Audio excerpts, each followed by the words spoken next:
Hello. People keep asking for advice on how to make a video that we can use for the church service and any tips that I might give. And so this is just some quick, rough notes that you might find helpful. Okay, first on audio. Having good, clear audio is actually very important. And so some things to be mindful of. Speak up if you can.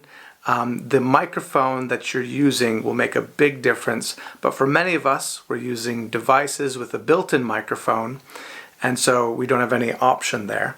However, that built-in microphone then isn't meant to be used at great distance, so maybe get closer. Also be aware if there are noises such as a kid running around or a car noise, and ideally try and record with those noises not around, or start over again if something happens. If you're in a room that has a very boomy, echoey sound, I would encourage you might need some soft furnishings in that room to combat that. Okay. Now with audio, basically the quality of the microphone makes a big difference. And so, for example, on the device I'm using, it's a digital camera. There are microphones built into it, but they wouldn't sound very good. However, this camera has the ability for me to add a microphone, so I have a microphone that sits on top of the camera, and so it sounds much better. For our worship, we record the audio and the video separately and then put them back together in editing, just so we can get the best quality audio possible. Now again, if you're using an iPad or a tablet, a smartphone, you will be stuck with whatever microphone is built into that, but just try to use it as best you can. So that's audio. With video, something that is helpful there is just to be mindful of what it looks like. And a rule that often people use is that if you're right in the middle of the frame, it doesn't look as good as if you're just offset to the top left or to the top right, which is just a helpful note. And so usually, instead of sitting right in the middle, it's not a big deal, but to be to the top left or the top right, and ideally then facing even in toward the camera is helpful. As well with video, try to have the lens at your eye level so that you're able to look at the lens like you're speaking to a person. This makes it feel more natural. If I'm below the lens, again, it doesn't look as good or as well if I'm above the lens. Now, there may be times when videoing from those different angles is actually really helpful, but again, just a few things to be mindful of with video. Also, it's important that the image you record is stable. Don't have someone holding it. Make sure that it's ideally on a tripod, but if that's not possible, that it's on somewhere that's holding the phone or tablet or whatever it is in a fixed position so that it's not shaking around. Otherwise, that's very hard to work with later on and hard for people to watch. With lighting, this is really key.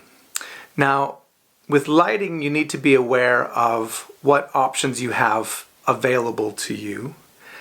Of course, one of the best options for many of us are the windows and the sunlight that might be coming from them. You may find that you want to set up some lamps or things around your house for lighting. The only thing to be careful about with this is that if the light source is too small and then you shine it on something, you get a very distinct shadow from that. And that, depending on where you've placed the light, that can really affect what things look like. So let me just give you an example of this. If I were to use the desk lamp that I've got there, not only is it actually kind of harsh on my eyes, but you can see what it does for the background. It gives me a very strong shadow, bit harsh maybe. Now, what I'm actually doing is in this room, well, first, this camera is very good at adjusting to different light settings, and some people's mobile phones will be very good as well. But in this room, there's very bright overhead lights, and so I'm just using those turned up to their full brightness, and I'm actually not using the window. The curtains are closed because I think that gives me a good, consistent look. For many of you, however, what you should do is open the curtains and face the windows, because you'll get a good light source then that is, again, very dispersed and will then look much better on the camera. Now, there are lots of things that you can scale up with lighting in different ways. So for example, a professional lighting system would have lights coming from the left and the right, from above on the person that they're filming. They would also have the back wall lit separately to give a sense of depth. Now, that's not the sort of thing that we're going for or able to do at this point, but it's just worth being aware of the lighting and how it affects what you're doing and how that looks. Okay. And then a few points that are kind of key for us. Essentially, story is king. I mean, the most important thing is make sure that you figure out what you need to say. That's far more important than any of the detail about how it's recorded. But then as well, however, again, those bad lighting, bad audio, bad video gets in the way of you getting your message across. But again, story is king. And try to be yourself. You may need a few takes just to be able to relax in front of the camera, to be yourself. Gesture, do what you can to come across with your personality and to put that into what you're doing. Which is weird in that you have no feedback. You can't see how people are responding, but again, try to be yourself. I find that usually when I'm recording people, each take gets better. And so give yourself a few takes to just get more comfortable with what you're saying, more comfortable in front of the camera, and usually what you'll come up, the later the take is, usually gets better in my experience. Also, don't use notes if you can.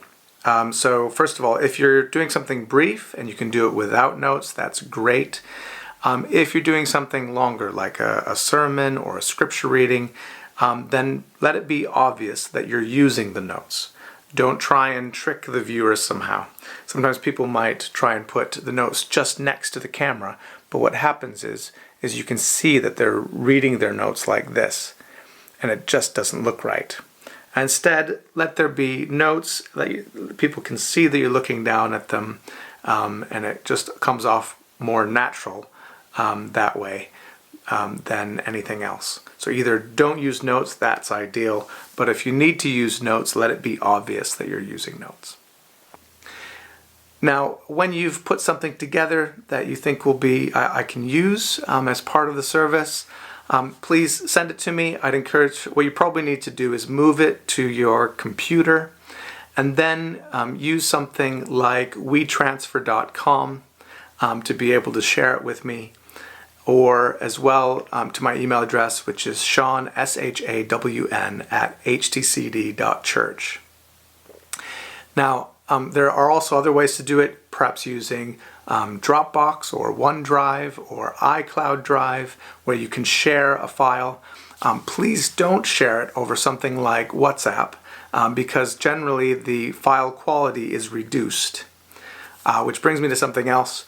Ideally as well, record in 1080p, and so if you look in your settings, 1080p is what we're aiming for, not anything less than 1080p, or it won't look very good for people when they watch it back.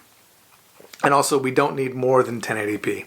We don't need 4K footage or anything like that. That's just going to make the file sizes way too big when you're trying to move them and send them over WeTransfer. Hope this is helpful. And definitely be contributing to what we're doing Sunday after Sunday. Thanks.